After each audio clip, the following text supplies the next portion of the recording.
I think with comedy, a lot of the time you progress past shows sometimes, and if you've outgrown a show and then you go back to record it and relearn it, I don't think it's going to be as good. I think you need to get it.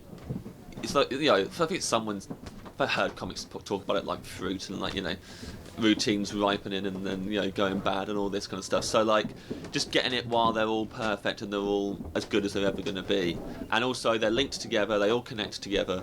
And I think if you spread them out over years, the fourth one you might be like, hold on, what's that in reference? He just said something, I think that's in reference to something. Whereas instead, when we filmed them, it was in front of essentially the same crowd. People would come and go, but essentially the same crowd 4 times. And so by the fourth show, which they'd seen, the same day as the first 3, they knew exactly what all the references were.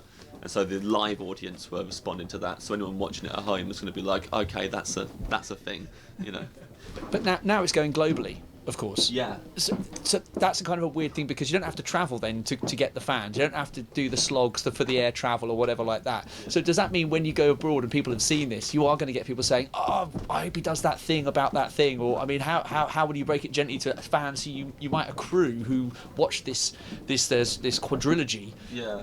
At the moment, I'll just be glad if any of them watch it. I'm not, I'm definitely not thinking about any problems. If anything like that ever happened, I'd just be delighted that means people have watched the shows and liked them. Because at the moment, I'm like, well, I don't know. If I'm, I've got Netflix, I've got a subscription to Netflix, and if I get an email in my inbox going, hey, we've added a new stand-up special, but who's it by? Someone I've never heard of. Forget it, I'm not watching that. So I don't know. So people in America, I don't know if they're all going to see James Acaster come in their inbox and go, yeah, I'll watch 4 hours of that guy. I don't even know. So I'm just hoping that word of mouth gets around and people watch it, and then if I get lucky enough to go and gig in America and have actual fans show up and are like, do that bit, I won't feel so bad about disappointing them.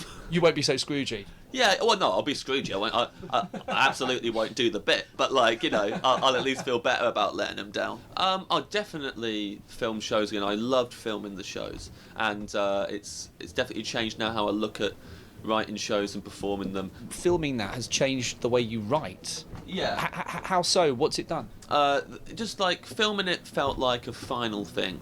This is the finished product, and I'm putting this to bed now and it's done. Whereas before, I'd always see doing a tour show as the final product, or even Edinburgh or something like that.